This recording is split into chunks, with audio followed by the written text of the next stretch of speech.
দেশের জলাবদ্ধতার আরও খবর জানতে সরাসরি যাচ্ছি ফেনী, নোয়াখালী এবং পটুয়াখালীতে। শুরুতেই যাচ্ছি ফেনীর কাছে। দিলদার, আপনি যেমনটি বলছেন জলাবদ্ধতার বিষয়ে আসলে আমি আমার পিছনে একটু দেখাতে চাচ্ছি। এটা শেখ ফজলুল্লাহ কায়সার সড়ক। এই সড়কে দিয়ে শহরের গুরুত্বপূর্ণ যানবাহনগুলো চলাচল করে, কিন্তু এই সড়কে কোথাও হাঁটু পরিমাণ, কোথাও কোমর পরিমাণ পানি রয়েছে। গতকাল থেকে বৃষ্টিপাত শুরু হয়ে আজকে নির্ভর বৃষ্টির ফলে 347 মিলিমিটার বৃষ্টিপাত রেকর্ড করা হয়েছে। আবহাওয়া অফিস আমাদেরকে জানিয়েছেন। আর পানি উন্নয়ন বোর্ড আমাদেরকে জানিয়েছেন যে উজানি বৃষ্টিপাতের ফলে পরশুরাম ফুলগাজী সাকানিয়া এলাকার মহুরী পৌর শিরোনিয়া বন্যা নিয়ন্ত্রণ বাঁধের মহুরী নদীর পানি প্রায় 67 সেন্টিমিটার উপর দিয়ে প্রবাহিত হচ্ছে। ফলে এখানেও ঝুঁকির মধ্যে পড়েছেন স্থানীয়রা। তবে জেলা প্রশাসন থেকে জানিয়েছেন আতঙ্কগ্রস্ত না হয়ে প্রস্তুতি নেওয়ার জন্য।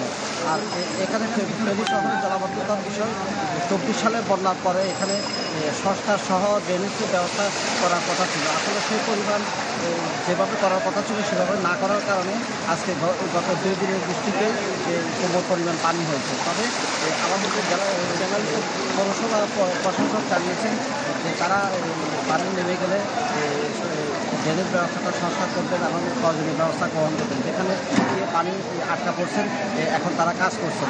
আর পানি উন্নয়ন বোর্ড আমাদেরকে জানিয়েছেন যে পরশুরাম ফুলগাজী ছাগলিয়ার ওইসব এলাকার যে মহুরী পৌর শিরোনিয়া বন্যা নিয়ন্ত্রণ বাঁধ রয়েছে ওগুলো তারা খোঁজখবর নিচ্ছেন কোথাও ভাঙন হচ্ছে কিনা। তবে তারা আরও জানিয়েছেন যে মহুরী নদীর পানি বিপদসীমার উপর দিয়ে প্রবাহিত হওয়ার কারণে তারা আতঙ্কগ্রস্ত হয়ে পড়েছেন। তবে আতঙ্কিত না হয়ে তারা প্রস্তুতি নেওয়ার জন্য জেলা প্রশাসন কিন্তু সরকারকে তাদের উৎসবে জানিয়েছেন।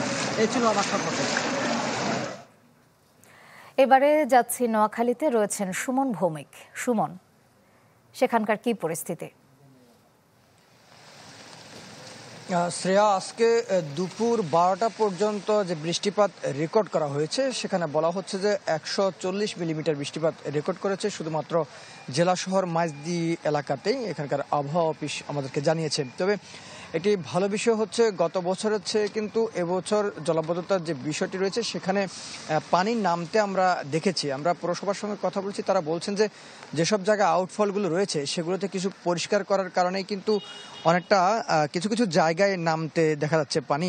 তবে বেশিরভাগ জায়গায় অর্থাৎ যেগুলো নিচু এলাকা শহরের সেগুলোতে কিন্তু আমরা কারো কারো ঘরের মধ্যে 5 থেকে 7 ইঞ্চি পর্যন্ত পানি উঠে গেছে এবং শহরের যেসব সড়ক রয়েছে সেগুলোতে 1 ফুটের কাছাকাছিও পানি আছে আজকে এই বৃষ্টিতে।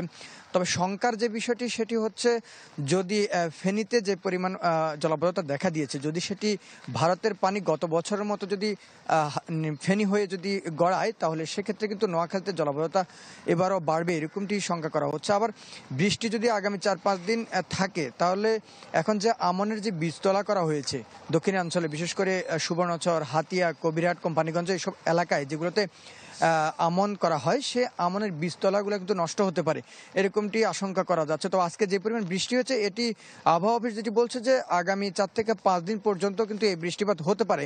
তাহলে পানি আরও বাড়বে এবং নোয়াখালী জেলা শহর সহ বিশেষ করে বিগত বছর যেভাবে ঘটেছিল বেগমগঞ্জ, সোনাইমুড়ি, সেনবাগ সেগুলোতে কিন্তু পানিবদ্ধতা দেখা দিবে ভয়াবহভাবে এবং এটি গত বছরের তুলনায় আরও বেশি হতে পারে এই কারণে, কারণ গত বছর যখন জলাবদ্ধতা দেখা দিয়েছিল তখন যেভাবে প্রশাসন আশ্বাস দিয়েছিল যে যেসব খাল বা নালাগুলো রয়েছে সেগুলো পরিষ্কার পরিচ্ছন্ন করবে সেইভাবে কিন্তু আসলে করা হয়নি। ফলে এবছর যদি বৃষ্টিপাত বাড়ে তাহলে সেক্ষেত্রে জলাবদ্ধতা আরও ভয়াবহ হবে। আরও একটি যে বিষয় রয়েছে সেটি হচ্ছে নোয়াখালী জেলা শহরে জলাবদ্ধতার যে কারণটি আমরা বিগত সময়ে এখানকার যারা বিশেষজ্ঞ রয়েছেন বা বিশিষ্ট ব্যক্তি রয়েছেন তারা যেটি বলছেন যে নোয়াখালী জেলা শহরে বেশ কয়েকটি দিঘি ছিল, সেই দিঘিগুলো কিন্তু ভরাট হয়ে গেছে। এর মধ্যে যেটি রাজা রায়মোহন রায়ের যে দিঘি রয়েছে সেগুলো থেকে শুরু করে বেশ 4-5টি দিঘি রয়েছে সেগুলো কিন্তু ভরাট হয়ে যাওয়ার কারণে একের সঙ্গে পরিকল্পিত যে ড্রেনেজ ব্যবস্থা সেটি গড়ে ওঠে না কারণে কিন্তু নোয়াখালীতে